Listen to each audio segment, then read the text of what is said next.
Absolutely, I did, and she's learning right together with us that just a couple of days ago, the FDA, in an emergency fashion, approved this experimental or this investigational drug therapy that has to do with blood plasma. Now, this family, they live in Cherry Hill, and she tells me that his symptoms came on slowly, but right now he is in desperate need of this experimental plasma therapy to fight COVID-19. I just want to be there for him. Amy Breslow had to let go of her husband's hand Friday night when she rushed him to Cooper Hospital's ER. I stood outside. There's a window you can see into the waiting room. The 50-year-old, otherwise healthy husband, father, and Cherry Hill youth football coach tested negative for the flu, then felt better, then suddenly got a cough and high fever. A COVID test Friday came back positive. His breathing labored. As she left the hospital, she got his text. And told me that they had just taken him back to a room to go home and that he loved me, and that was the last time I heard from him.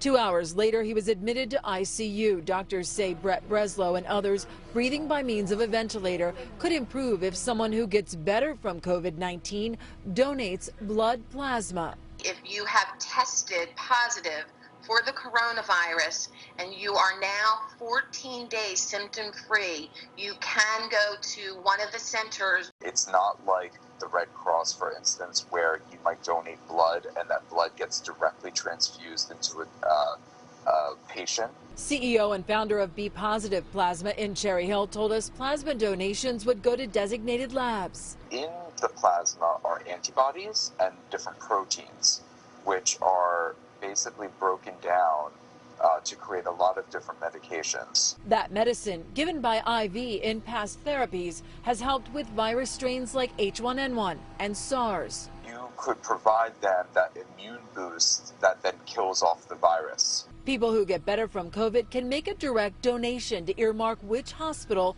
they'd like their plasma to help. This can happen to any one of us, and we may need this plasma. You know, I want those centers to be as busy as they can possibly be.